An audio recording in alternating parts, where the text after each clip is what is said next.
Yo, welcome. Merry Christmas to everybody. I hope you're all doing great. Hope you haven't eaten too much, like I just did.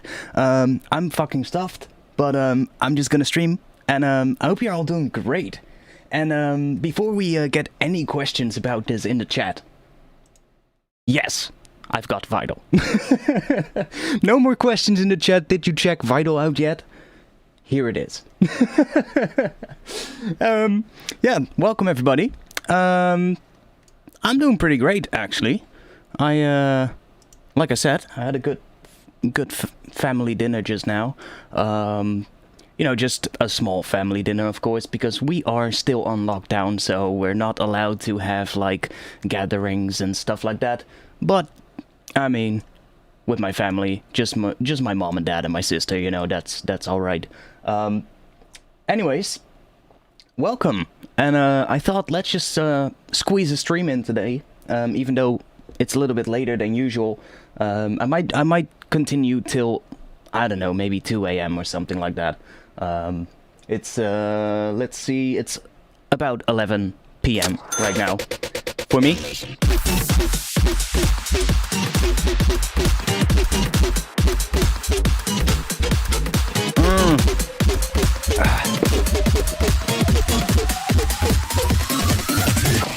Damn it, my tea just turned into iced tea.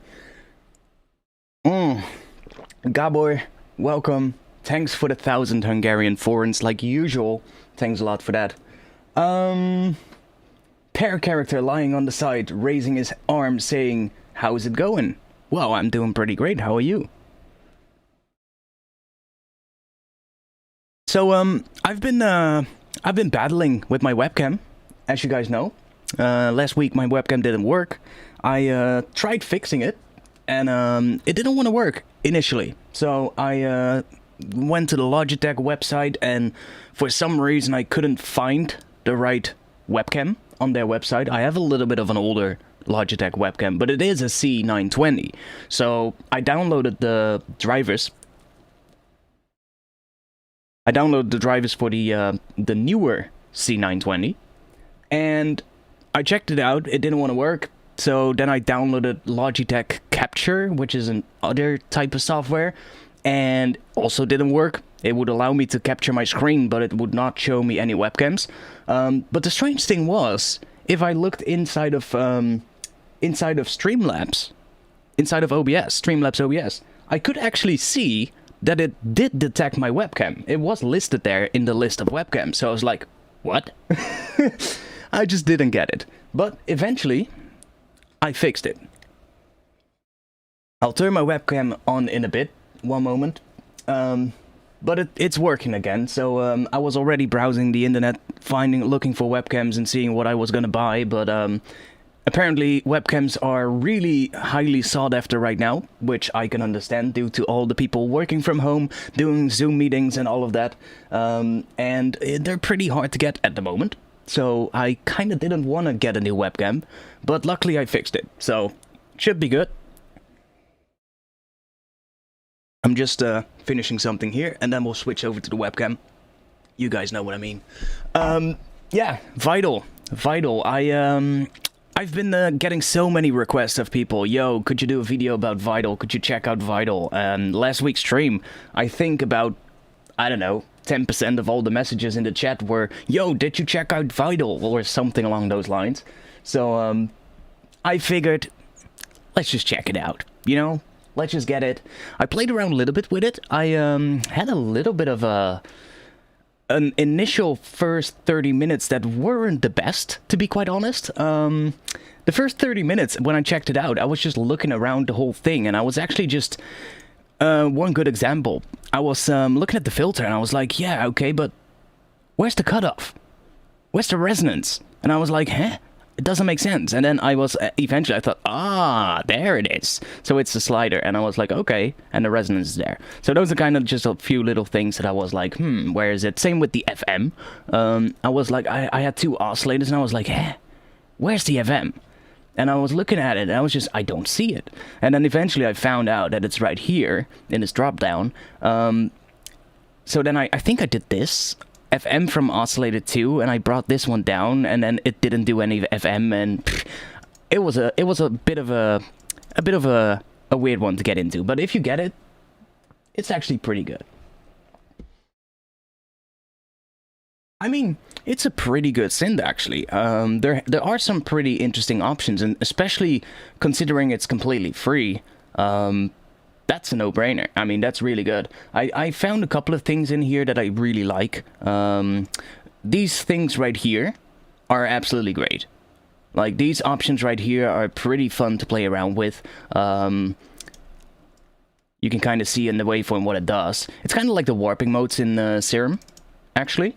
But they're just different types of things. And they do interesting stuff, see? Like, they do some interesting stuff to your waveform. So, there's definitely some cool stuff to be done there. That's pretty cool. So, there are some interesting things here that I don't think Serum has, so that's cool.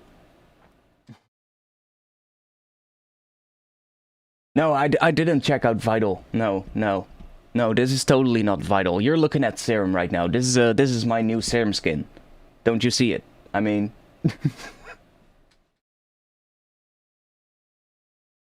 No, there's some interesting stuff. I haven't fully gotten around checking everything out, like these ring modulating options and stuff like that. The effects are pretty self-explanatory, I think. Most of it is actually pretty similar to Serum, if you get what I mean. It's just it feels like basically it feels like a Serum copy, but done slightly different. And seeing it's free, I can see why people would really like it. And why people would definitely like to use it. It's just... a synth like this for free is pretty amazing, let's be honest. I mean, most developers that create a synth like this will definitely not think about giving it away for free. I mean, it's just that simple. Yeah, it is pretty vital, I guess. No, but like it is clearly a copy of Serum, or at least it's clearly inspired by Serum. That's pretty obvious. I mean, it doesn't really take too long to see that. It's just that the layout is slightly different. Like your modulators are on the side here, and the filters are at the bottom. But it is kind of like a copy, or well, I don't think a copy is the best word. I think just inspired by is a better word. The one thing I do like is the fact that you've got two filters here, which is pretty amazing. That's something I really wish Serum had. The ability to have like a parallel filter, that would be great. And Serum doesn't have that, so that's definitely a little plus side. There are interesting things though. Let me switch. Hey, it's working again. We did it. Let's crack open the Red Bull.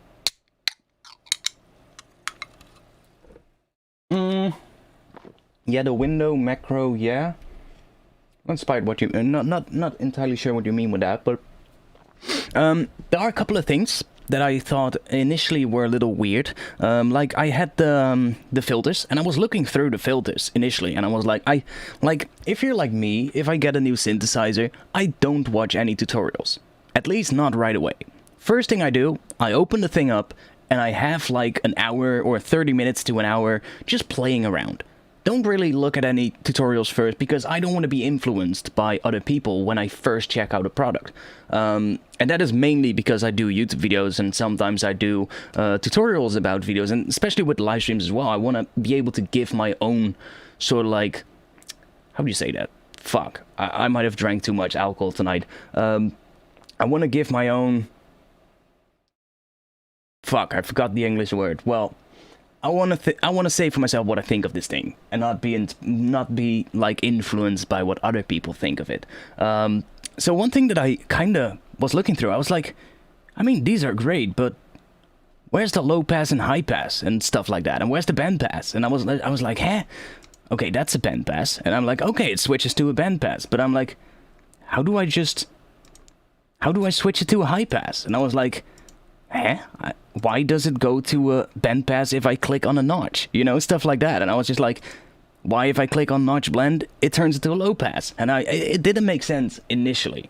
But then I saw these sliders, and I was like, okay. So that's how you do that. So it was a little bit of a... it's a little bit different in terms of how they laid it out, but as soon as you get it, it's actually quite simple to get, I guess. It makes quite sense. Although I think I would have done it different, but hey. Serum was inspired of Massive, of Native Instruments. Oh yeah, I can see that. Yeah, it has a similar layout, in terms of like the synth itself, yeah. And I mean, Massive was, at the point, like before Serum came around, Massive was the wavetable synthesizer, right? So, Serum 2 will come soon. Are you sure? Really? Because I have not seen anything yet about it. And I was part of the beta team for Serum actually, so I would love to test it out if they are indeed working on it, or if Steve is working on it, because I think Steve is still a one-man team, or at least he does most of the stuff himself, but he then gets help from other people, from other companies. I'm not sure if he still works that way, or if he has an actual team now, but like if he does an update for Serum, I'm definitely looking forward to that, like something with parallel filters. That would be absolutely great. But on the other hand, I'm also still really, actually right now I'm actually getting a lot more into phase blend. Also because I've been talking a little bit with the guys from Kilohertz about some stuff. And plus I just want to get more into phase blend. I want to make some preset packs for phase blend. But today we're not doing that. Today we're just checking out this plugin. I saw an Instagram of Kara. Yeah, that's they make sound packs. Yeah, I know. She said she worked on a preset. Okay. And it will be a free update. Oh, that's even better. That's even better. Well, I'll keep an eye on that. That's definitely going to be interesting. I'm definitely going to be looking forward to that.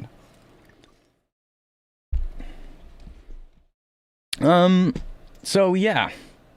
This thing, I haven't looked at the presets. I basically got the free version. If I really like it, I might pay the $80 and get like the full version with all the additional presets and the additional wavetables. But to be honest, this is already quite a lot of stuff. And most of the time, I don't use presets that much. I just make my own. But there's some cool stuff in here, I think. Although I haven't checked these out yet.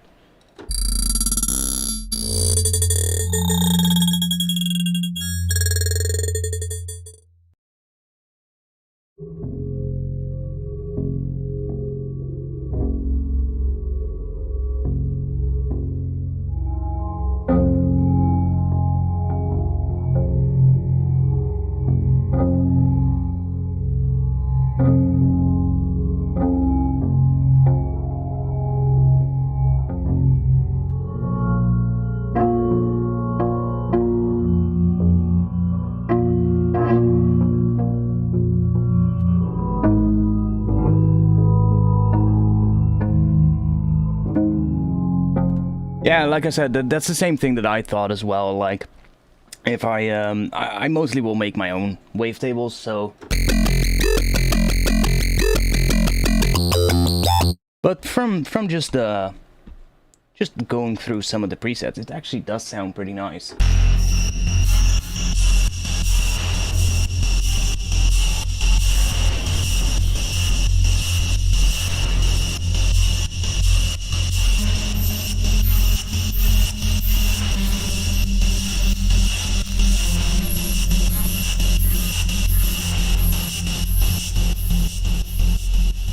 So, I guess we should just make some batches, I guess, and see what we can do.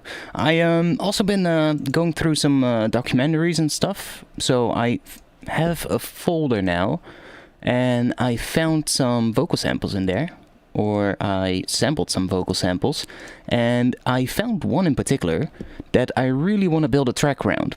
And I'm not sure if we're going to be ending up doing that right now, but let's see if I can find the vocal. I found this vocal and I really like it. It's very short, it's just one word.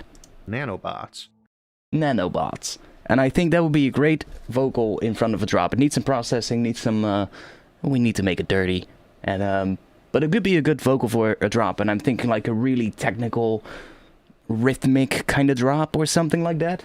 I don't know what I envision with the word nanobots, but I found it. I was just going through some some documentaries about like state surveillance and China's social credit system and dystopian civilizations and I don't know whatnot. I mean, great way to spend your Christmas Eve, right? So yeah, that's what I did yesterday. And I found like a whole shitload of vocals, so I have those all here, but I want to save those for a different track. But that one little vocal, I think that would be a good one in front of a drop. But yeah, let's see what we can do with Vital, shall we? So, one thing that I first started doing, I was like, yeah, let's do some FM. Well, first I couldn't find it, but then I found it. I was like, ah, there it is. So... yeah, I saw TC is making presets, I saw it. And I was like, I think I had it like this. FM from oscillator 2. Yeah, okay, I understand now. It is, if you do this, it's FM from oscillator 2. But I thought it was gonna, this oscillator was FMing oscillator 2. So I was like, okay, let's bring the volume of that modulator down. And I was like, hey, that's just a saw wave. Why is it just a saw wave, you know? It didn't make sense. But then I thought, oh wait, maybe this is the modulator now. And that's actually what's going on. Although I'm not sure why I'm not seeing anything right now. Is it not showing the FM? Like what the FM does? Like it's showing what all these do. But it's not showing what the FM does in terms of visualization, right? If I'm correct. Let's see. Yeah, okay, so it's not showing that, but that's fine.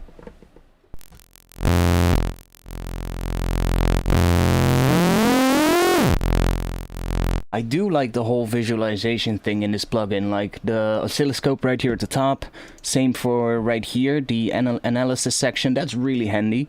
Let's switch this up to 8 times oversampling. So yeah, that's really nice, having that in a plugin. So you can just see the spectrum analysis thing, and also have the oscilloscope. That's definitely handy when you're making patches.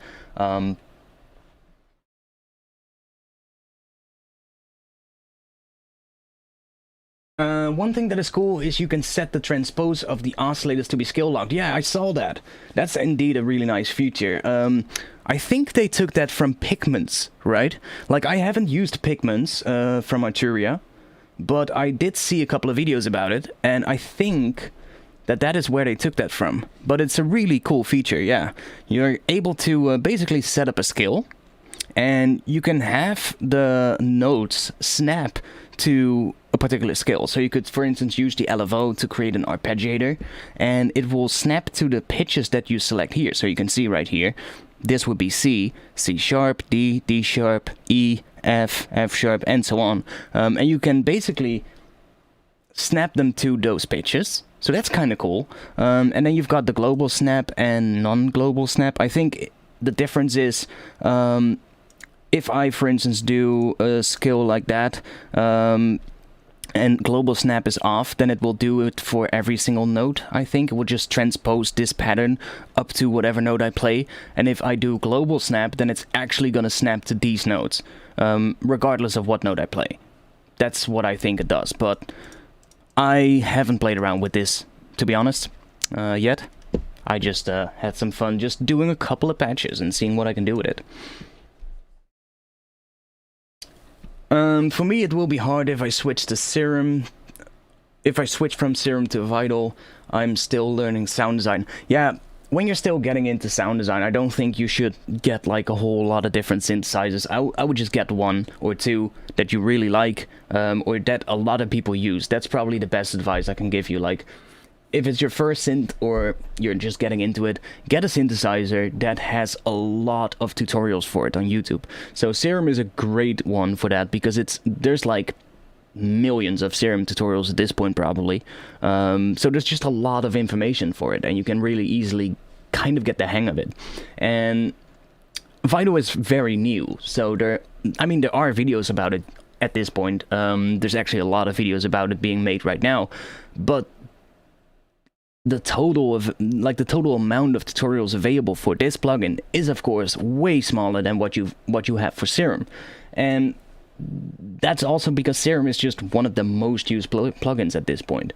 So yeah, that's a great one to start off with, just because there's so much stuff available for it.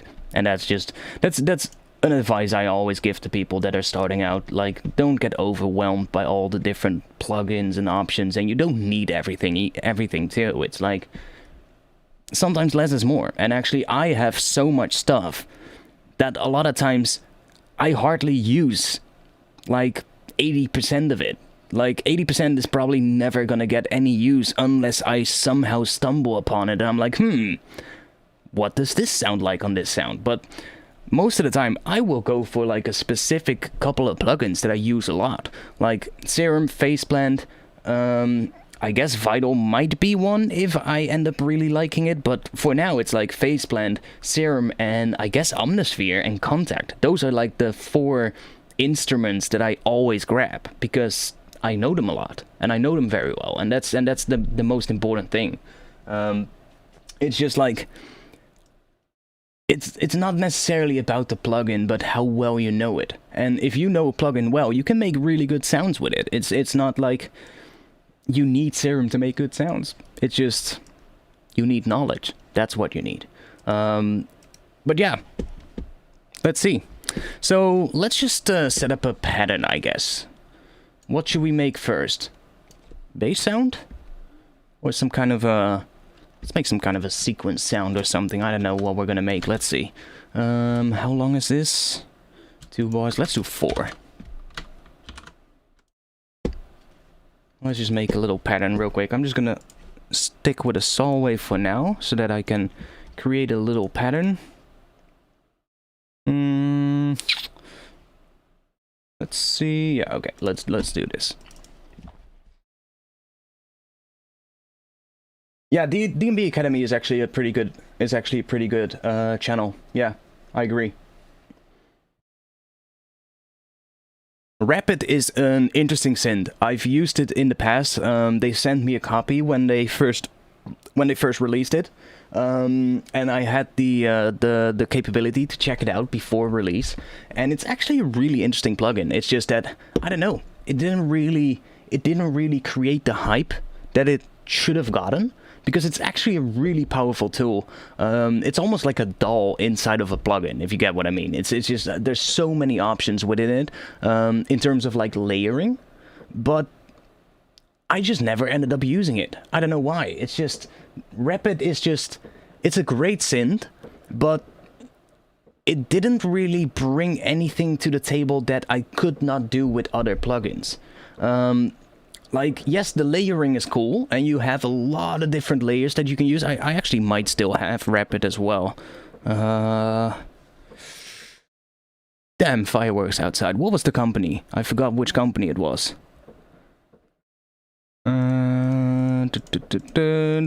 Wait, I can just search for Rapid. I'm not sure if it's still installed. No, I uninstalled it because I never used it. But it is a good synth. It's just that it didn't have anything that made me think, yes, this is what makes this synth special. The layering is cool, but you could do that inside Ableton as well. Just have a couple of different instances of a different synth and use Ableton for the layering. It's not that, you know, but still, it's a good synth. Cyclops, that's Sugar Bytes. I think I have that one. Cyclops, yeah. That one is weird. This one is weird. But in general, these Sugar Bytes interfaces are weird. They're cool though. They're cool. Didn't they have this little game? Yeah, they had a little game. Like, what the fuck? We're gonna play Cyclops Invader tonight, boys. Let's play stream. Here we go. This thing is so weird. But yeah, this is a cool synth. They had another one that is also really weird. And I actually reminded myself of this one earlier this week, that I should be playing around with this one a little bit more. Obscurium. This one is so fucking weird. This is like an arpeggiator tool, basically. Or just like, it creates sequenced kind of sounds. But it's really weird. It has like all these, this interface is like, look at it. It's like, what? What am I doing? What am I doing? But it's really interesting. This one is, I should get more into this one too. Sugarbyte stuff is great. They have really good stuff. I don't know, I never really gotten into Cyclop. It has a little bit of that, I actually talked about this earlier in my Discord today. A problem that I have with certain synths. And I uninstalled Harmer as well. That was another example. Harmer and this one as well. I feel like the interface just feels cluttered, if you get what I mean. And I have the same thing a little bit with this one. Harmer is worse for me. Harmer is just like, I just cannot get around it. It's just, the interface just feels like a pain to use. Other people might like it, but I don't. This one has a little bit of that same feeling. I just never got into it because of that reason. Like the LFO stuff. Was this the LFO? Yeah, this is the LFO. It's just like, I just never really gotten around to using this one properly. But it's probably really capable of making great sounds. Let's bring back Vital, because that's what we're gonna do right now. Let's make a little pattern here so that we can make a patch for that pattern.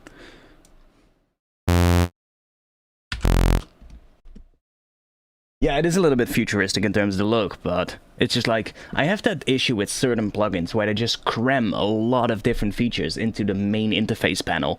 And it sort of like feels more cluttered, and I just don't like that. It's Massive X was another great example of it. I just really didn't like the interface. And yeah, that's something I have with other plugins too. It's just, I don't know. A plugin in my point of view just needs to be easy to use. I need to be able to look at the interface and initially right away see what's going on. And with certain plugins, I just don't have that, and it just doesn't feel right. And I just have to go into like drop down menus to see what is going on. I have to switch to different tabs, and I just never like that kind of stuff. So yeah, certain plugins I just never use. And I actually went a little bit of a round of just uninstalling all kinds of stuff that I never used, and Massive X, Image Line Harmer, a couple of those, I just got rid of them because, yeah, for that reason, I never used them. Oh no, FM8 is easy to use. The interface of FM8 makes sense if you're used to like FM synthesis on like the DX7 and stuff like that. The interface of FM8, I feel, is not that complicated. As soon as you get your head around the whole matrix thing, it's pretty straightforward. Yeah, I feel Massive X was an absolute flop. Like, they released it at the wrong time. There was another plugin coming out around the same time, I think. And it just completely screwed up the whole Massive X release. And then it got delayed as well for like a couple of times. It was just a mess. And then it came out and everybody was just like, wait, this is it? You know? So yeah, that was a bit of a pain. The only Matrix I care for has Keanu Reeves, so I can vouch for that, yeah.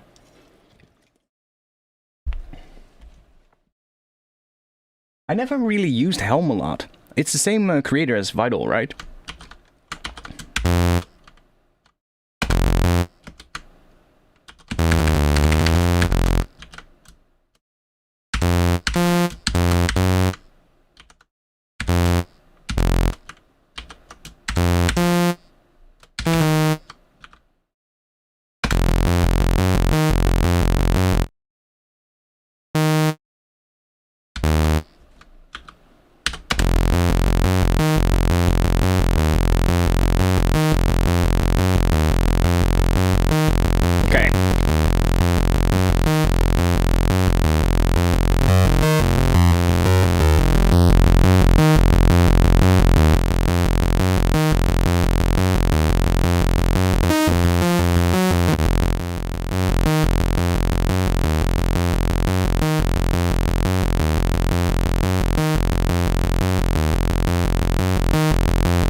let's do a little bit of movement on that. I guess we're gonna use an envelope. And assign that to here by doing that. So it's actually pretty straightforward, like drag and drop. It's all pretty similar to how Serum does it. And I mean, why not? Because that worked great.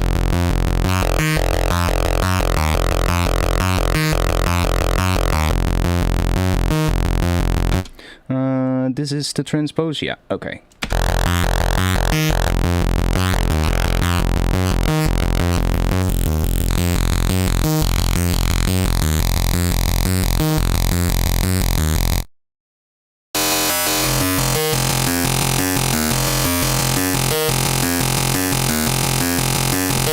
Now there's a couple of interesting things I saw though. One in particular is this note thing. That's actually quite interesting, because if I play... See that moving around? So it's basically tracking the notes that are coming into the plugin, and you can use that as a modulation source. So that's pretty interesting. And there's some other ones here that are pretty cool. Like these are cool too, like the pressure sensitivity. So that's if you press a key on your keyboard and your keyboard has like pressure sensitivity, you can press the key really hard and that will trigger this modulation source. So that's also pretty great. That's the whole MPE thing. Not sure if you see it. Oh, maybe I have to arm this track. Can we see it? Ah, yeah. So you can press those keys, and if you press them really hard, you can actually see it. So that's pretty cool. Yeah, I know it's basically key tracking, but I'm not saying it's spectacular, but it's definitely nice to have it. Because a lot of plugins don't include this. They might include it on the filter, but a lot of plugins don't include it as a modulation source. Serum did it in a really great way, because you can also change like the whole graph for it. I'm not sure if you can do that here. I don't think you can. Right click? No. Like Serum does it great, because you can actually change the whole graph and define how quick it goes up in terms of the notes and how the key tracking responds, and that's really good.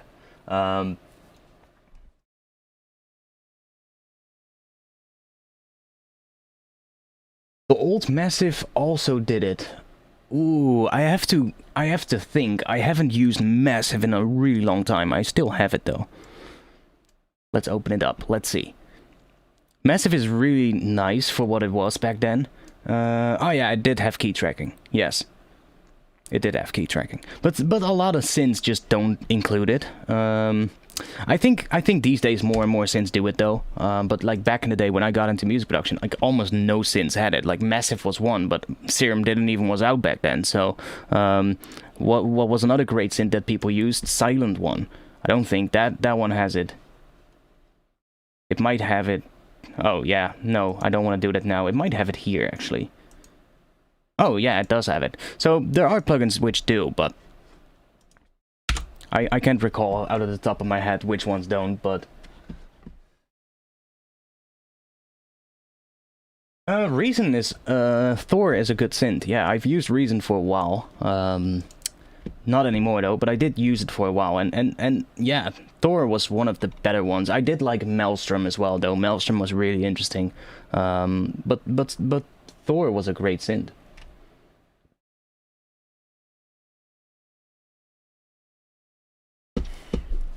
So I did import like a bunch of my wavetables that I have in Serum. I just imported those into Vital. So I do have a lot of those, but let's just explore some of the wavetables in Vital itself. What do we have here?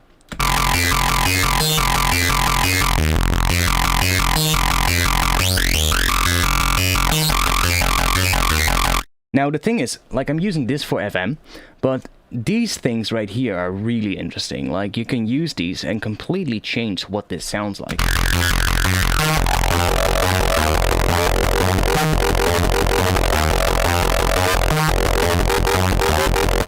Let's also introduce a filter because it sounds a bit harsh. Let's get a filter in here, maybe make a bit of a plucky shape. So let's, we can use the same envelope. I think let's try this out. If I do envelope 3, yes, it creates a new envelope, envelope 4. See, that's another thing I didn't see right away when I got it. I was like, okay, it has 4 macro knobs. That feels a bit less. I would like to see more. It has 3 envelopes and 4 LFOs. I would like to see a bit more than that. But then I figured out if you take the bottom one and assign that to something, it creates a new one. So I think you can go up to 8 LFOs. Probably, looking at the space here, you can probably do a maximum of 6 envelopes. Let's see. Yeah, so you can do a maximum of 6 envelopes. Can I disconnect? Yeah. And you could do a maximum of 8 LFOs. And I think the macro then is also 8. Because if we take macro 4... Oh, it doesn't create a new one. Oh, that's a bit of a letdown. I thought it would also have 8 macro knobs, but okay. Apparently it doesn't. Is Vital good for Liquid? Any plugin can be good for any genre. I'm just gonna tell you that right off the bat. It's not about the plugin, it's about what you do with it. But yeah, Thor is great. It's just a shame that I stopped using Reason. I used Reason for a couple of years, but I just stopped with it. I don't know. I switched to Ableton and never looked back. So that's basically it. Let's use another envelope here for this one.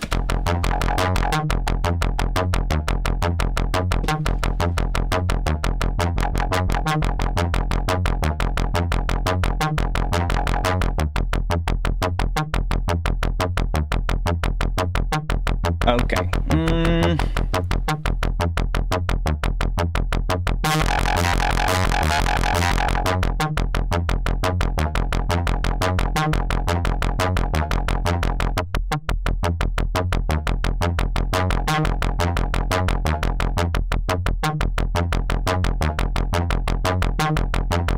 Okay, yeah, it is working. So now it's basically on the higher notes, it's upping the decay time, so that's interesting. Let's just keep that for now. Let's back this down a bit.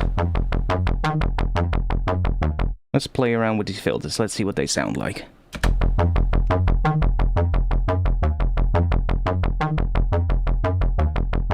Okay, that's very subtle.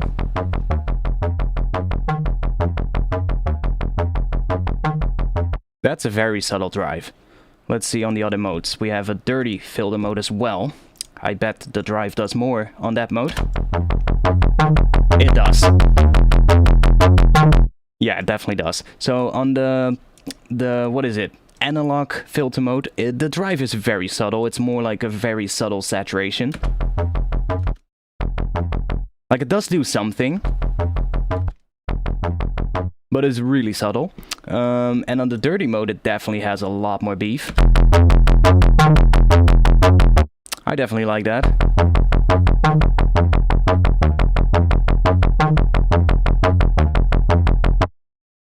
What is cool is that you can use the envelopes, LFOs, and randoms to modulate the macros as well. Oh, that's interesting. That's interesting, though. Yeah, that's cool. I don't think you can do that in Serum. That's interesting. Getting more parameters is a bit iffy, because some DAWs can only read 256 automatable parameters. Okay, I didn't know that. This is why Ableton has the set for automation. Ah, okay. Yeah, I mean, I don't know anything about coding plugins or stuff like that. I was actually talking about that in my Discord earlier. If anybody makes plugins or just likes, you know, doing that as a hobby, get in touch with me, because I would love to test stuff out and just play around with it if you've made something. I'm not a coder. I cannot do that at all. But there might be people watching my channel that do. So if you do, definitely let me know on Twitter or on my Discord, and I'll be more than happy to check it out and see what it does. And if I like it, I might even promote it. So we've also got the ladder. Okay, so on all these modes it does behave different.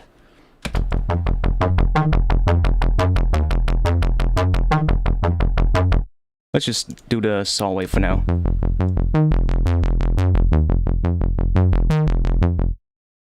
Okay, diode. Okay. Now that's your form and stuff. Let's just go to that dirty one. I like the sound of that one. Let's add some unison to this. Let's go 5 voices, so we have 1 in the middle.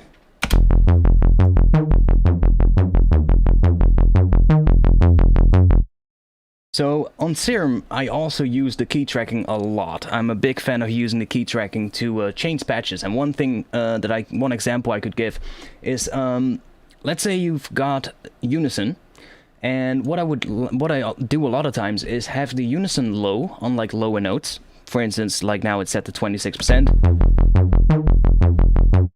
Sounds pretty good. Maybe even less. Let's bring some random phase in, maybe. We get a bit of width.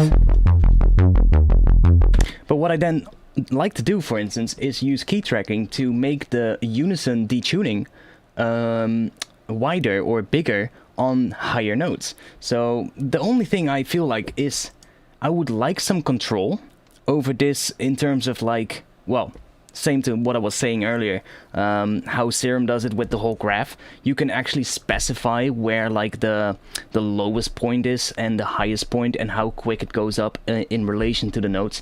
That's something that this one I think doesn't do, and that's the same thing I had with Faceplant when I first got it. Now they updated it, they created that a couple of new devices that are a little bit easier to use, make it easy to do, but you don't have that control, and that's something I sometimes miss because it makes tweaking the settings a little bit more difficult. But it's still perfectly fine. So we can assign this to the Unison, for instance, to the detuning here. So now we should have more detuning on higher notes.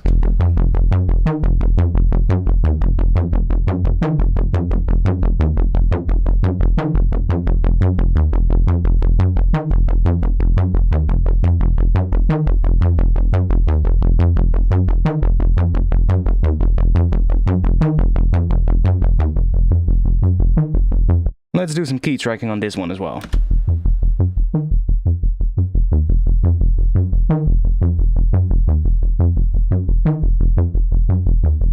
Let's go into the effects. Let's have a little listen to those. Now the effects are pretty straightforward, I guess. Yeah, it's just, I think it's even the same effects as in Serum. Let's see. Chorus, compressor, delay, distortion, EQ, filter, flanger, phaser, reverb. I think that's the exact same. I think, yeah, if I'm correct. Nothing wrong with that. There's a remap curve for every modulation. Oh, really? In the Matrix, probably. Ah, okay. Okay. So, how do I do it? I can go here? No. How do I select this? Ah, like that. Okay, so you can even do it... Oh. Wait a second. So I can have a different curve for, let's say, the note that is attached to the decay, and a different curve for the note that is attached to the unison. Am I right? Because if so, that's really cool. Let's check that out. Can I make points here? Yeah. So if I do this, and then switch to this one. Ah, that's interesting. Okay. Yo. I'm not sure why certain stuff happens if I click it. Like, how do I just... Ah, okay, if I click there, it doesn't do anything other than just go into that one. Okay, interesting. Oh, but that's cool, though. That's cool, though. Because then you can really dial in, like, stuff. But the fact that it's all... Because I've had in Serum multiple times that I changed that graph for the note key tracking, and I was like, okay, it's great, but then I wanted to add it to something else, and I would like to have a different shape on that particular parameter, and I couldn't do it because there's only one graph that you can dial in, and that's basically it. But that's great. Okay, that changes a lot, because that's really, really handy. Nice. Thanks. Yeah, you, did you actually, you made a lot of patches for it, right? Like, a lot of the, factory patches that come with it, you made. Glork Clunk? By the way, thanks for the follow on Twitter. I saw I wasn't following you yet, and, I thought, why am I not following him yet? So I just followed you. Yeah, I saw. I saw that I made it stereo. I didn't even knew you could do that. But that's great. That's handy though. I like that.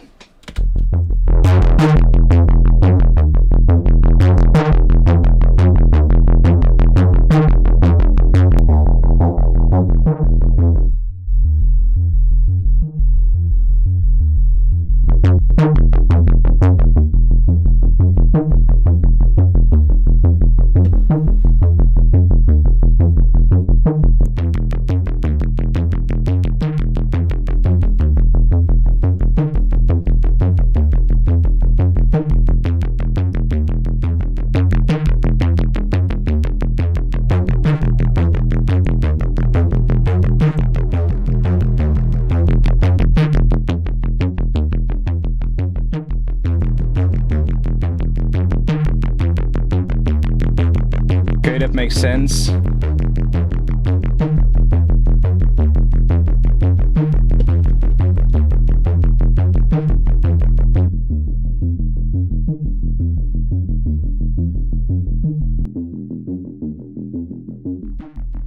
Okay. That's how we go to a notch. Oh yeah, I think you can click here too. Yeah, that's great. Being able to click on the graph and basically at the same time you can change the cutoff and the resonance. So cutoff, you just move left to right. If you want to change the resonance, you move up. That's quite handy, although it can be maybe a little bit finicky. Like if you've set the resonance to a specific spot and you then decide, hey, I want to change the cutoff frequency, and you click this and you do this, you might also change the resonance, but therefore you've also got the slider. So that's actually pretty cool. You made a lot of wavetables in a few patches, but more wavetables. Yeah, I only got the free version for now. I got the free version. Maybe I'll send Matt a message, but I might just get the full version if I like it. If I like it and end up using it, then I will definitely just get the other one. But I mean, just to support, I guess. But I have a lot of wavetables myself that I made for Serum, so I don't really need the extra wavetables and patches. But I mean, still would be nice to have them. But that's just me.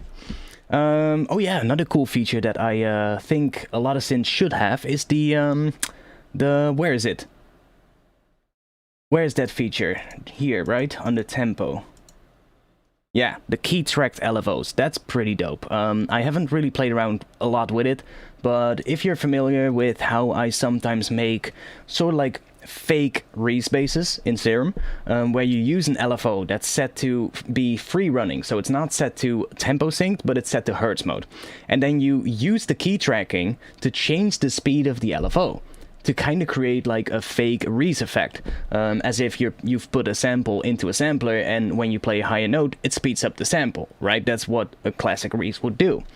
You can do that with key tracking on an LFO, but this plugin has a key tracked, how do I get there? Here, yeah. A key track function on the LFO already. That's pretty dope. So there's definitely interesting stuff in this plugin that are great to play around with. Now let's see, let's add some movement on the notch here, and I'm going to put that notch between the compressor and the distortion, and let's do an LFO on the frequency. And let's set this to be trigger, no, sync. Yes. Okay, sync, and let's change this to something slower maybe.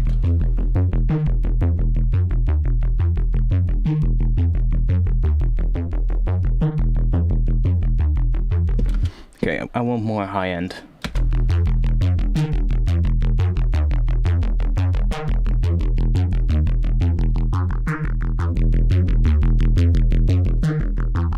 Like I am pretty amazed with how much control you get over the shape of the filters and stuff like that. That is definitely an interesting one. Like being able to, you know, do this kind of stuff, like completely change the shape of just this one filter shape. That's an interesting thing. Same for like, you know, this. At first I thought there's not that many filter shapes. You know, that's the first thing that I thought when I opened it up. I was like, doesn't feel like there's that many filters. But when I actually got into like this whole thing, I was like, okay, yes, so one filter shape can actually be a lot of different things. And that's interesting.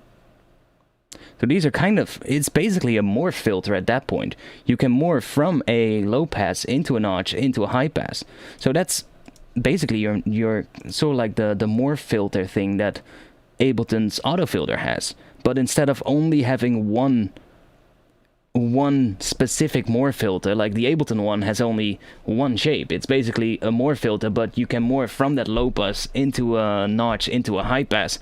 And is there a band reject? I'm not sure if there is, but you have that morph. Oh, no, I think it's low pass, band pass, high pass, and then it goes into a notch. But you can change that. And you also can change how it sort of like morphs and how it morphs from shape to shape. This is a lot more in depth because you actually have that control. And that's cool. And I also like that they added the same kind of filter modes in here as they did on the main tab. That's also pretty good, especially because those dirty filters are great with the drive. If we boost this a little bit, for instance, and let's go to a different one. Notch.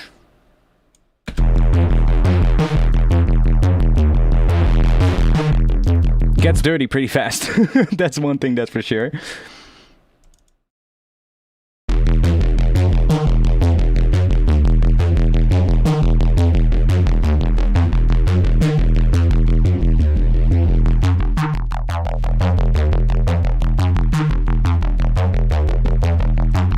And this is still just one saw wave, so let's bring that second oscillator back in.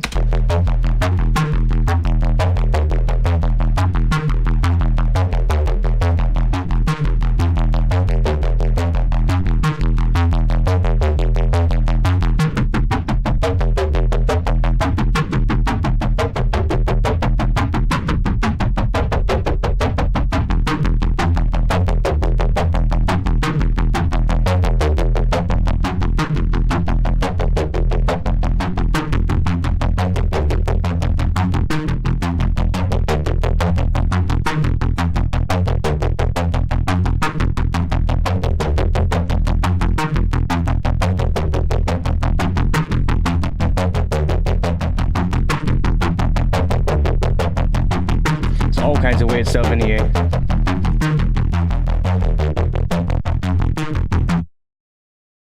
Now there's so many options in this one though.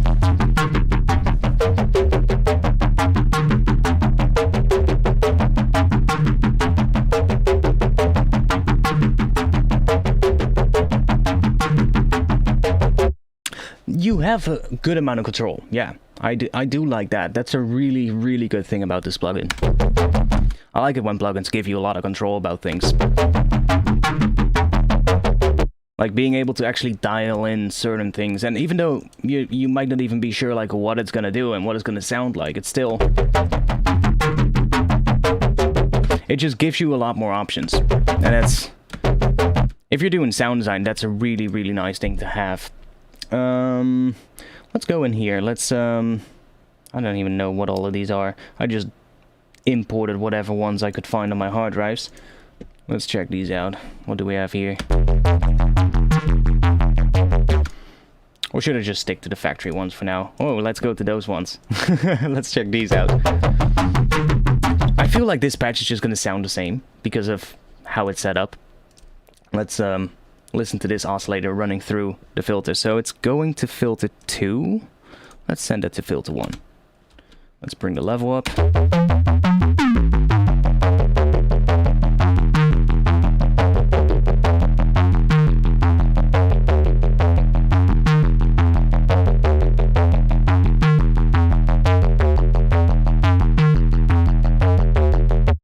Let's back this down a bit so that we can actually hear what the wavetable sound like.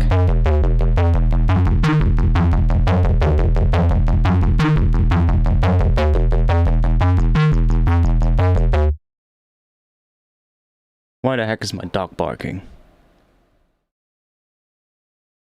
Okay, he shut up. That's fine.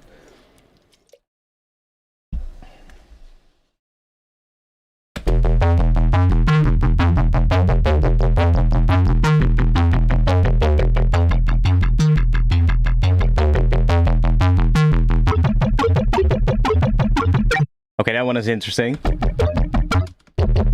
What the hell did you do here to make this wavetable? What the hell?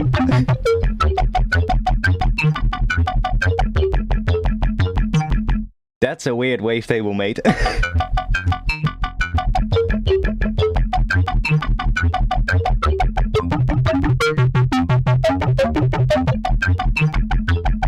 That's weird. Let's see what happens if we use that for FM. It's probably gonna be super weird. Oh, my bad. Yeah, like I said. But we don't have to do FM. We can also just layer it, of course. We can say, bring the level of this one back up. And have two oscillators running side by side. I feel this one is really loud.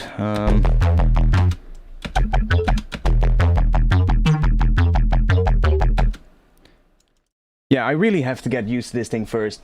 But so far I am quite impressed with the individual features and everything you can do with it. Definitely interesting. I'm gonna stick with this though. I kind of like that patch, even though it's just a saw wave. Another thing I had with the EQ, when I first opened it up, I thought it wasn't. I thought you had to use these buttons. You had to use them. Like that's what I thought. So I clicked this one. I was like, okay, it's a high pass. I'm like, okay, nice. So that's a notch, and that's a low pass. And I was like, it's a bit of a shame that there's no shelf. But then I realized if I unclick these so that they're grayed out, it's actually just a shelf. So you've got shelves and high pass and low pass, so that was actually pretty nice to see. Because I thought initially that it didn't have that. Can I reset these all? But when I found that, I was like, okay, that's better.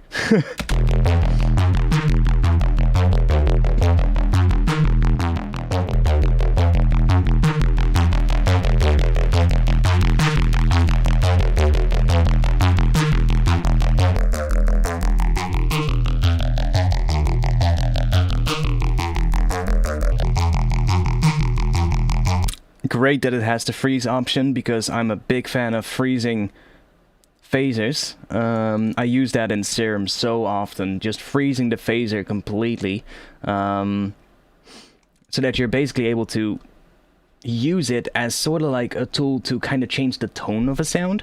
So you can either set it to a specific value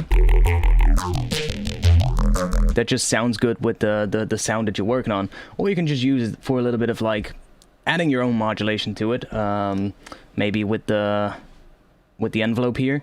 So we've got center.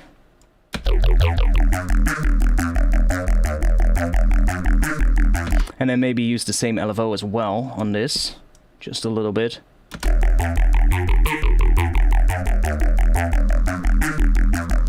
Let's bring the mix down.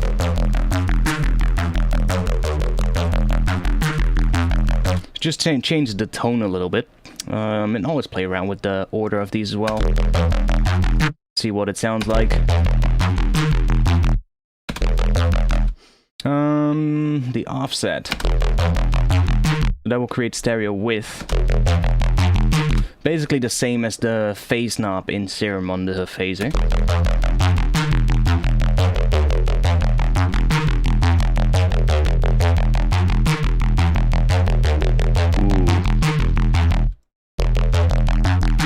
On bass sounds, I would probably leave this all the way down so it doesn't create any like weird stereo artifacts, because most of the time on bass sounds you don't want that.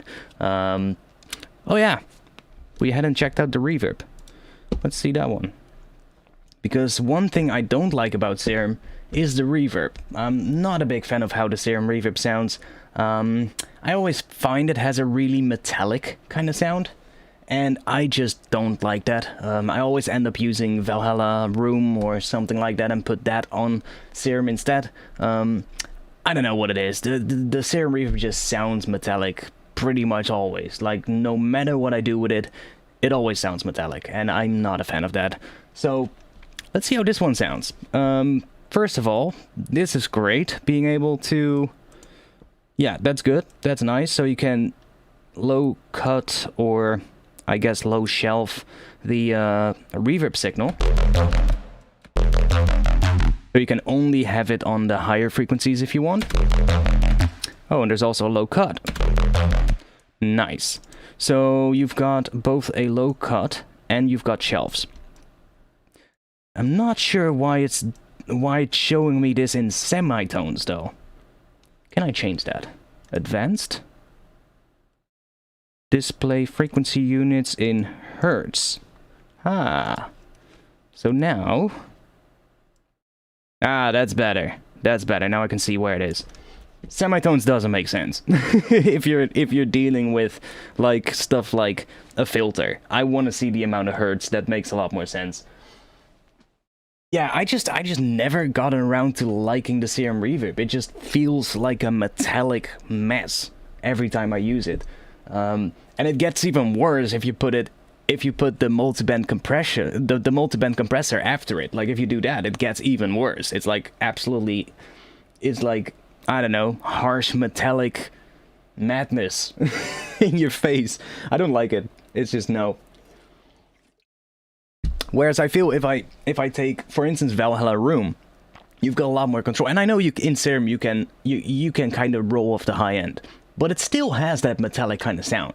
And if I, for instance, take Valhalla Room, put that on Serum, and then put, I don't know, some kind of a multiband compressor after that, for instance, like FabFilter Pro MB, or maybe even just the Ableton multiband dynamics with the OTT preset, it'll already sound way less metallic than what the Serum reverb does. I'm not sure what Steve did for that reverb, but I just never was a big fan of it. Semitones make sense if you're key tracking a filter. Yeah, true. Then it makes sense. Yeah. Then it definitely makes sense. But if I'm doing something like high passing or something, I usually want to see it in the amount of hertz. I don't know why. I guess it's also because I'm familiar to that. You know, I'm just familiar into seeing stuff like that in hertz. I guess even for like key tracking, I'm just used to seeing that in hertz as opposed to semitones. But I do agree, like, if you are using with key tracking, it's definitely handy to see that in semitones. Might even be better to be able to see it in the actual note value though. Like being able to see like key tracking, and I'm key tracking this from like, I don't know, C1 up to whatever. You know, that would be even better, I think. But semitones is also good. But yeah, unlike stuff like time-based effects, no, I definitely need to be able to see it in hertz. Makes more sense to me.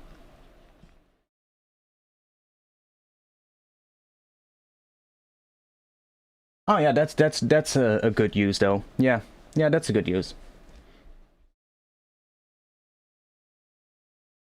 Yeah, I don't know. I haven't really used Melda since. I use their effects a lot, but the synths I don't. I haven't checked that one out yet. I do have them. I got the entire Melda stuff, but I haven't used the synth yet. I just got too many synths. It's the problem. Got too many plugins, too many synths to check out, and more stuff comes out, and I haven't even checked out the ones that I already have.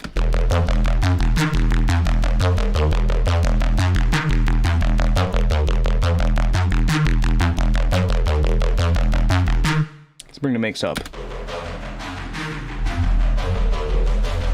Want to hear what this reverb sounds like.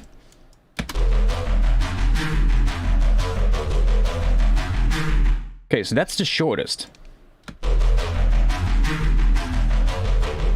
Is that the shortest it can go? Doesn't feel that short, to be honest. Or is it just a patch? Let's shorten... By the way, is the envelope 1, does anybody know, is envelope 1 automatically attached to the volume? I guess we can try it out. Yeah, it is.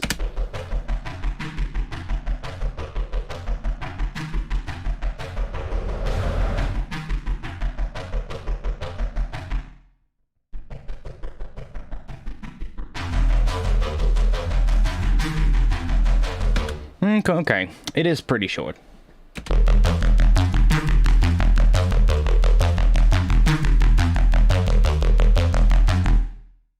only use it because I made some presets for it. For the Melda stuff.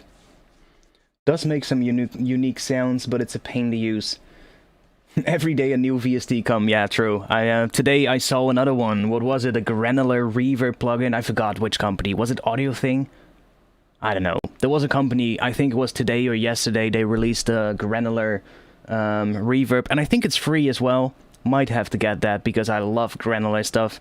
I recently got Portal, and I've just fallen in love with that thing, mate.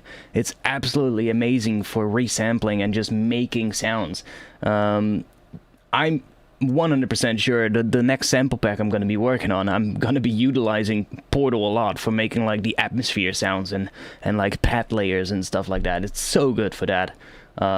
It's great. You know, I love synths I love plugins that allow me to process stuff and not know what is going to come out beforehand. That's something I'm a big fan of, because it kind of helps you to force happy accidents to happen. I talked about this in the past, and people always say like, oh, I never get those happy accidents, and I'm like, you need to put yourself in the position for them to happen, and you can increase the chance that they will happen by doing stuff that do really random things. The Glitch Machines plugins are a great example as well. Like, they're so weird, and you never... which other company was it? I had another one. What was it called? I had another one of those really weird plugins. Where are they? Freak Show Industries, that was it. The Backmask and Dumpster Fire. Those are also some plugins that you're not entirely sure what's gonna happen when you put it on a sound. You kinda have an idea because you kinda know what the plugin does, but still the outcome you can never really kind of sort of like well, before you put it on, you don't really know what the end result is gonna sound like, if you get what I mean. And Portal is an even better example because it just, well, it does that granular kind of thing. And I'm such a big fan of that. I used to use the Granulator 2 a lot in Ableton Live, the Max for Live device. But for some reason, Max for Live is just buggy as hell on my computer, and it would crash Ableton every now and then. And I had a couple of instances where project files actually completely corrupted because of a Max for Live device, and from that moment on I just said I'm not going to use it anymore. So I was still looking for like a new granular kind of thing, and I had seen Portal. I had heard people talking about it, asking me like, yo, you should get that thing, it's really good. And all the time I was like, not sure. And then eventually I saw somebody using it in a live stream, and I was like, okay, this thing is absolutely amazing, I need to get this one. And ever since, I've been a really big fan of it. Quanda is another good one. Yeah, Quanda Granular. That one actually replaced Granulator for me. When I kind of ditched Granulator 2 because it was buggy, and Max for Live just sometimes craps out on my computer and just breaks a lot of stuff that then ends up... Well, you can fix it. Like, if it would corrupt my project files, and I would then have to open a new project and drag all the individual tracks from my browser into the new project, which obviously, I'm not sure if you can do that now, that you can actually have the groups coming in. Oh yeah, you can do now. But back in Ableton 9, you couldn't drag entire groups into a new project. You would have to do it track by track, and then you would also lose the processing that was on your groups. So it was a pain to recover certain projects. And from that moment on, I just said, it's just not worth it, you know? It's just not worth it. Like, Max for Live, it's great. There's great tools in it, but if it's so buggy that it corrupts project files every now and then, it's just not worth it. And that's when I went out on the lookout for a different granular plugin, and I got Quanda as sort of like a replacement. But you still have to bounce out a sound and drag it into the plugin to get sound to do the granular stuff. And the thing with Portal that I really like is you can basically have a patch here, put Portal on it, and you can still go into the patch and change it, because it's non-destructive. It's an effect. It's not an insert plugin. So that's, in my opinion, a really, really big plus of something like Portal, because you can put it on stuff that you might still want to work on, you know? And you can do that in in, for instance, Quanda, you will have to put a sound in there. So if you want to, I don't know, let's say I have this one, and I want to granulize that with Quanda, I would first have to bounce this to audio, and then drag that into the plugin. But as soon as I bounce it to audio, I'm printing this to a WAV file, and I cannot go back into the patch unless I save this patch, keep this on a different track, and then if I then later think, oh, I want to change the patch, I have to go into this patch again, change it, bounce it out again, bring that back into Quanda, and it's just a couple of extra steps that, in my opinion, are not necessarily needed. But yeah, whatever. Argot Lunar, I think I had that one at some point. Do I still? No, I don't. Like I said, I really went through and got rid of a whole bunch of plugins that I never use anymore, because why would I still keep them? Okay, this is, yeah, this is cool. I like the synth though. I will definitely look more into this in the future and get more sort of like use out of this. I still feel the reverb is short. It's just that this patch is a little bit.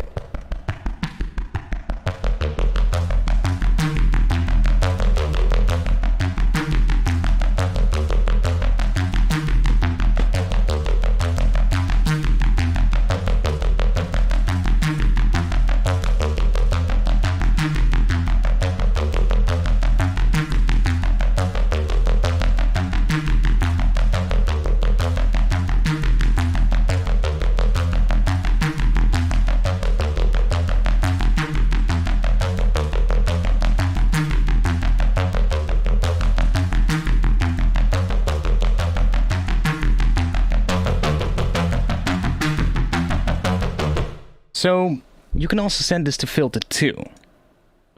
So now, right, this one is not being filtered, so I could have another filter, changing this one if I want. That's another great feature that Serum doesn't allow you to do. That's the one thing I really wished Serum had, is just another filter that would allow you to have on the main page 2 filters that you could either have in series or in parallel. Because a lot of times I feel like that one filter on the main page is a bit less. It's a bit, you know, I need more. And yes, there's another filter in the effects tab, but sometimes I want a parallel filter. And that's something you cannot do in Serum. So I hope if Serum 2 comes around, he adds another filter. Wait, what VST is free, Granular? I'm not sure which one is free. I'm not sure which one is free, but there's probably free ones. Portal is not free. I think it's, what is it, 149 euros, something like that. But it's totally worth it. I mean, we can. Let me just show. Let's just have some fun. Let's see what Portal does on this sound. Granular output Portal.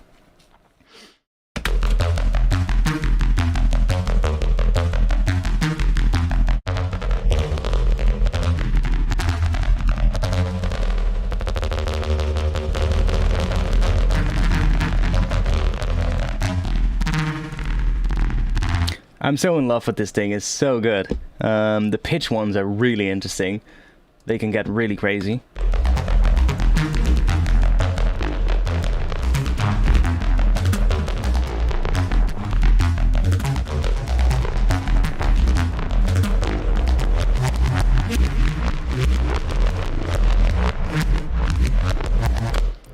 I would have to slow this down a bit. Let's see. If I do maybe do this, let's do that. Let's increase the size of this clip so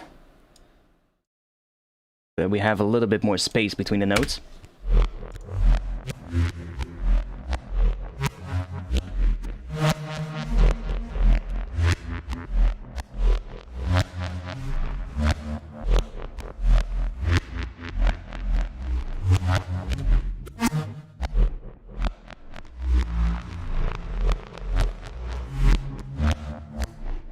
It's so powerful. There's so much stuff you can do with this, and I'm just using some of the presets right now, but you can make your own, of course.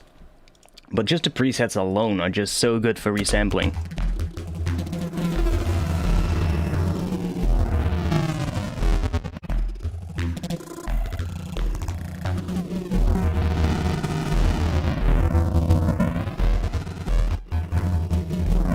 This is one of those tools you would just use, have another track, record the output, and just go absolutely mental. Just play around and just do weird shit and see what happens.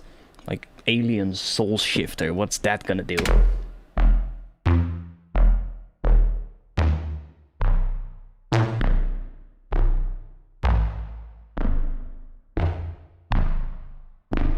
Not that much actually on this sound. We've got some here, my favorites.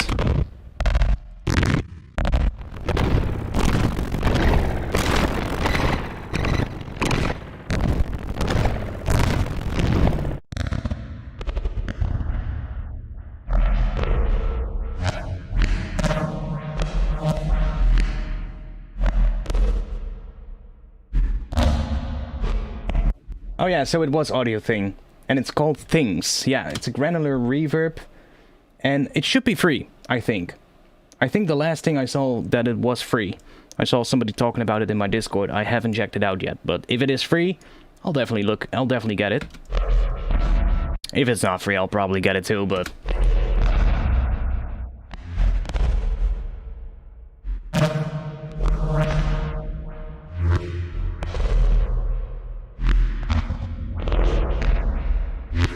Yeah, this is so good. Like, if you have a sound that you kind of like, but you're not entirely... Let's say you have a sound, you like the tone, but you think it still sounds too simple, it still sounds too basic.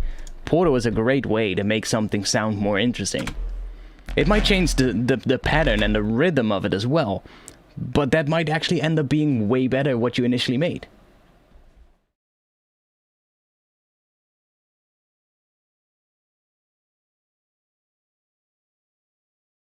What's my CPU and RAM? I have an i9... what was it again? See, I drank alcohol today before the stream because we had family dinner. I have the... Well, I can see it, right? How do you do that again?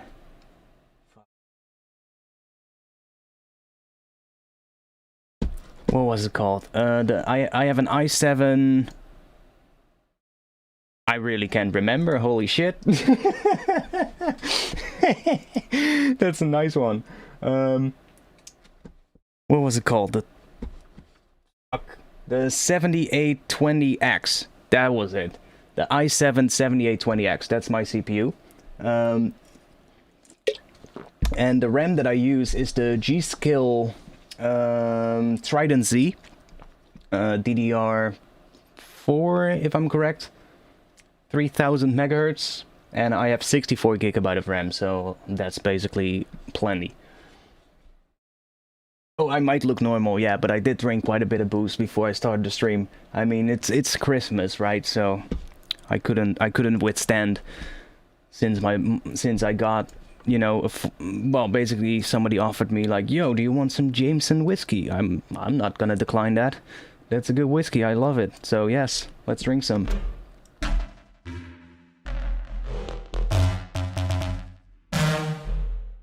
Woo!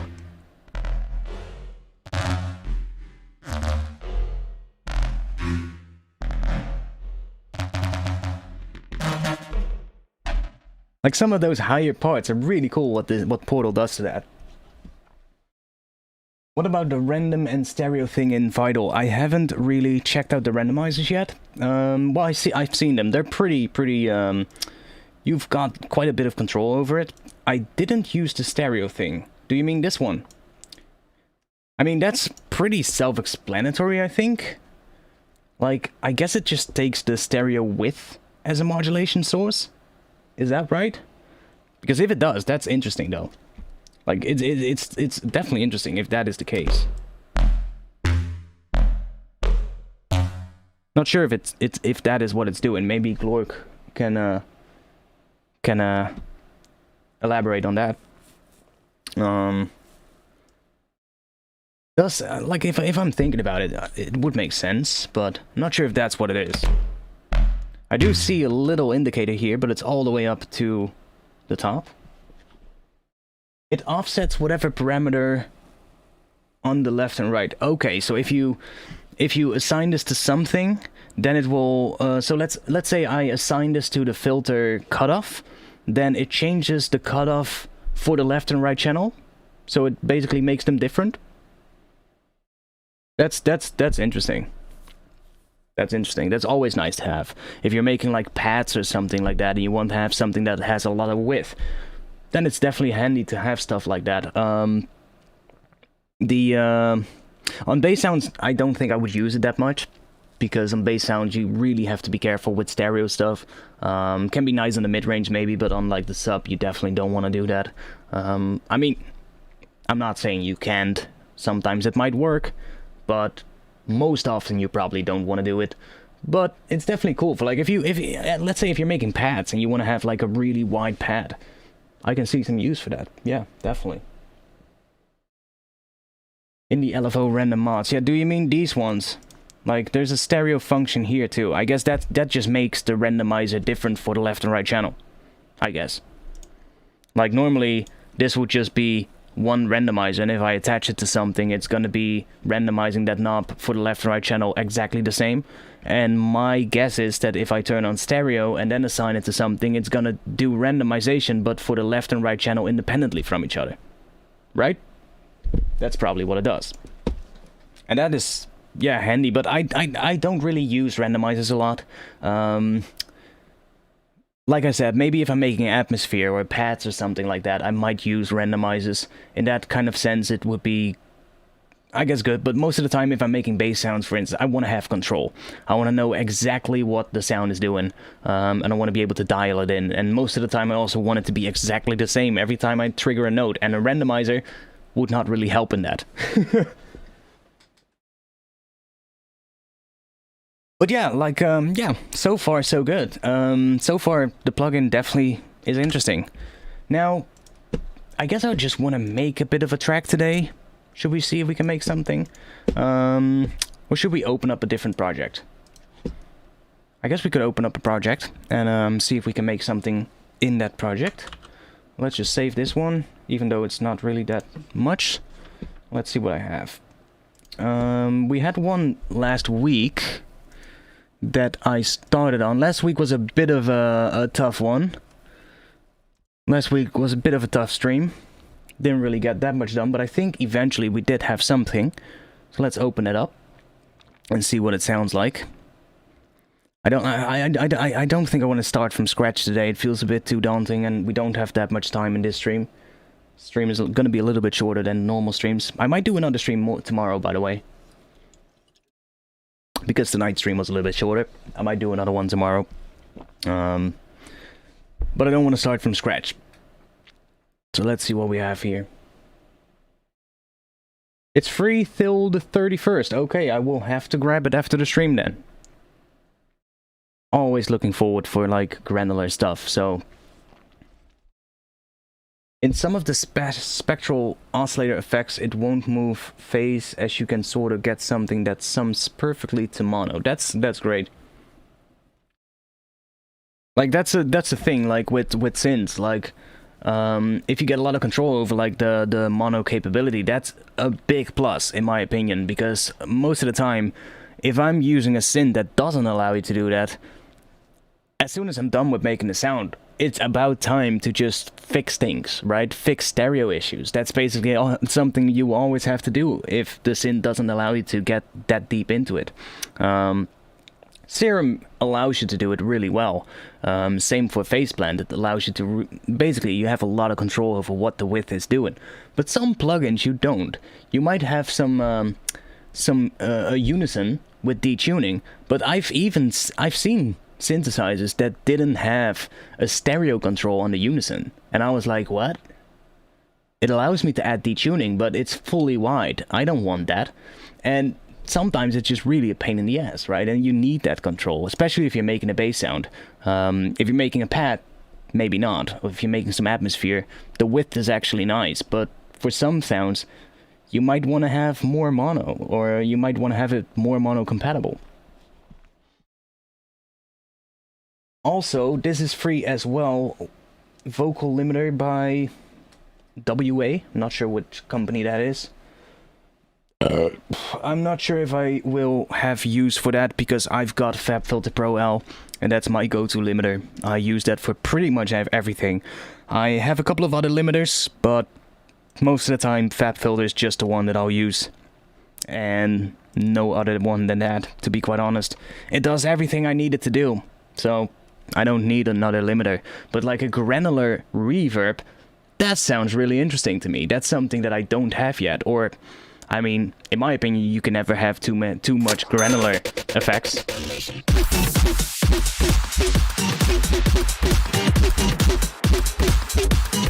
Okay, I'll get a whiskey for that. Medic.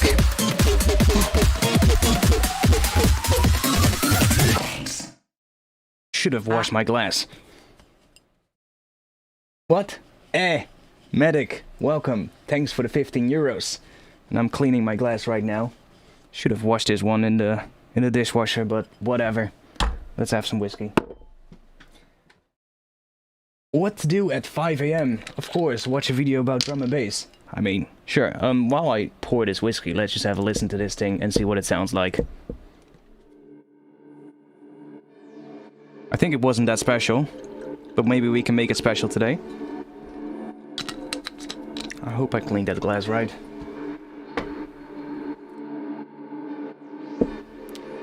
Cheers. Ooh.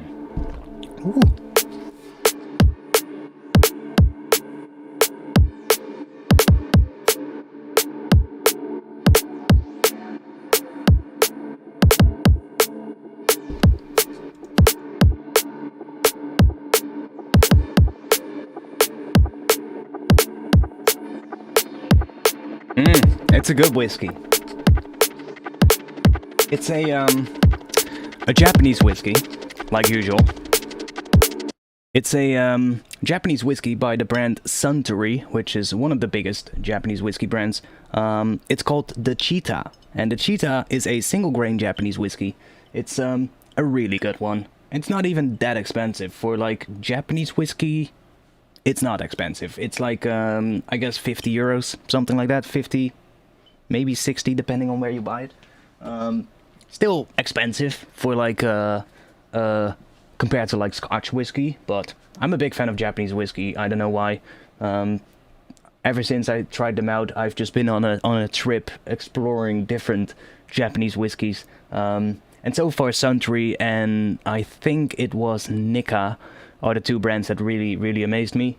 But Suntory in particular. Suntory makes amazing whiskey.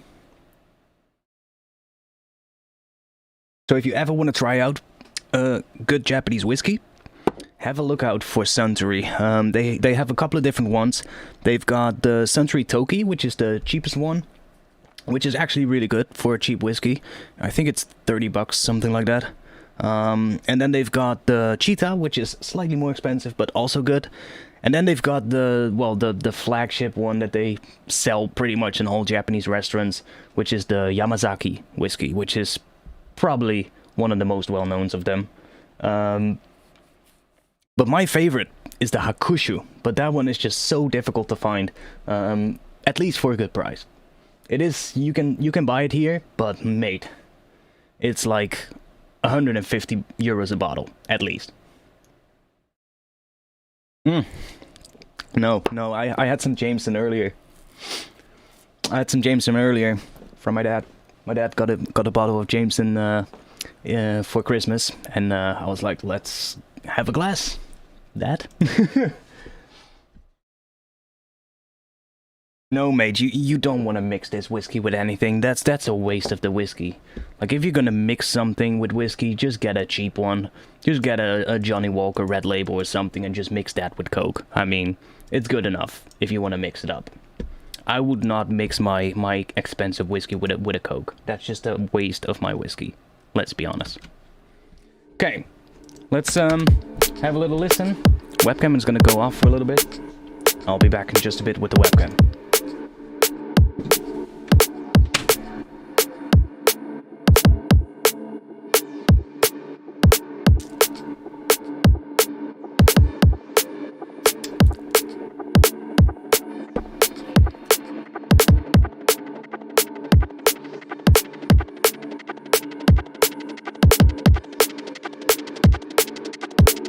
I'm not sure what this drop sounds like. Let's have a listen. We made this last week on stream.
Got some more stuff here, let's see. Ah, yeah, that's nice. I like that. Little vocal hit. Might not want to use it that much, but I definitely want to use that sound. Could definitely use that in the intro as well. Maybe have the intro with that sound too. So maybe make it come in here. So we've got drums come in there as well.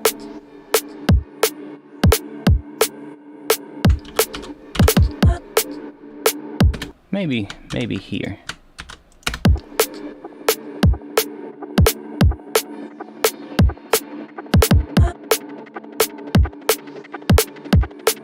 Yeah, the main bass is definitely nice.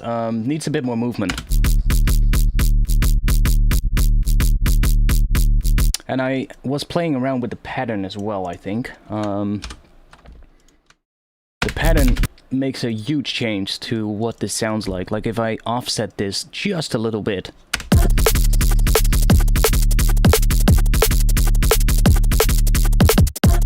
Might actually like that more. Or go here.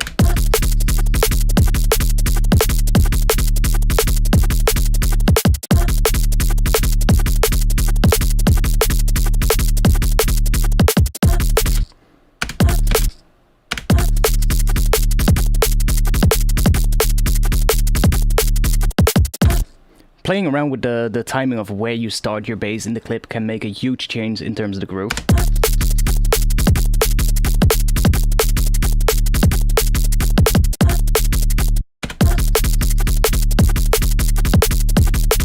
And I actually think I like this one the most.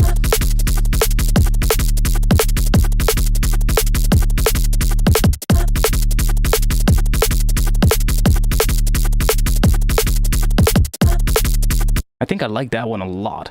So what I can do is I can, for instance, let's consolidate this. So now I have this. And now I'm thinking, what if I do this? Oh yes, oh yes. Loop this. No, consolidate.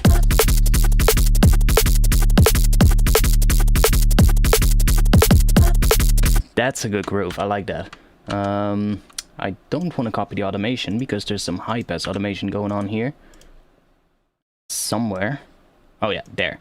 Let's copy this. I think it was actually nice having the bass cut out there at the end that I was doing earlier, so maybe like that.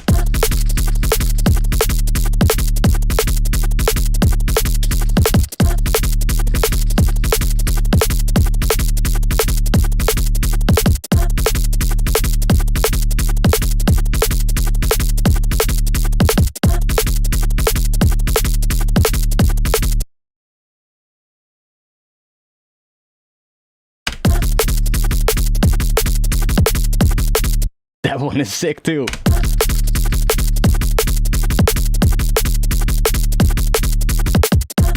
That's an absolute fucking banger of a groove.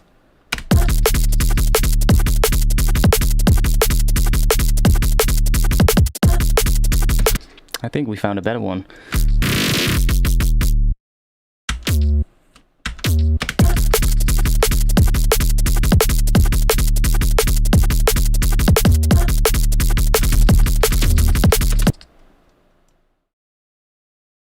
Why are we in triplets? Oh, we're not in triplets. My bad. We're not in triplets, no.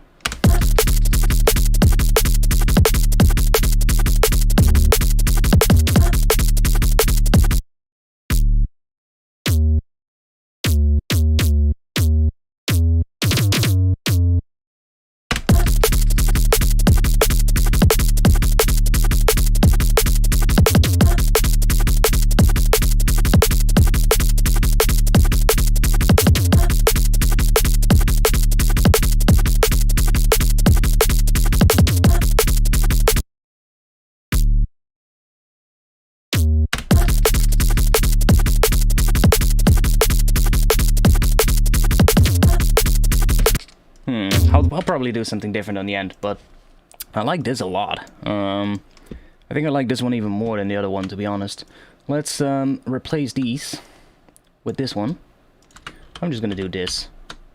So we have that groove all the way through, and then I want it here as well. Which is sort of like the intro slash build thing here.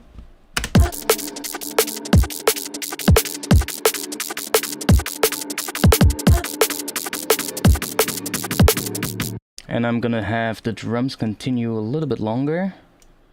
Let's just copy this to here, and then remove this last part.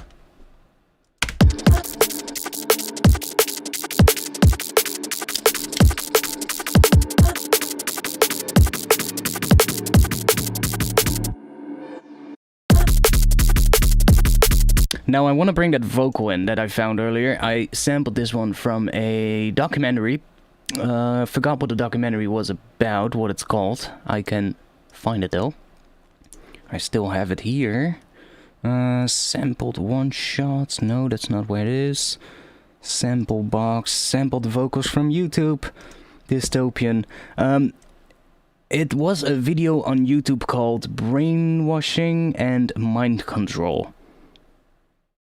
Not sure what channel it was from, but the video was called Brainwashing and Mind Control. And I found a vocal in there that basically just said one word. Nanobots. And I want to try and see if we can make that into a pre-drop vocal. So let's bring that in here. Nanobots. Okay, that's way too slow. Nanobots. Nanobots. Okay. Let's clean this up. We're gonna give it a little bit of a fade. Nanobots. And it needs to be processed a lot.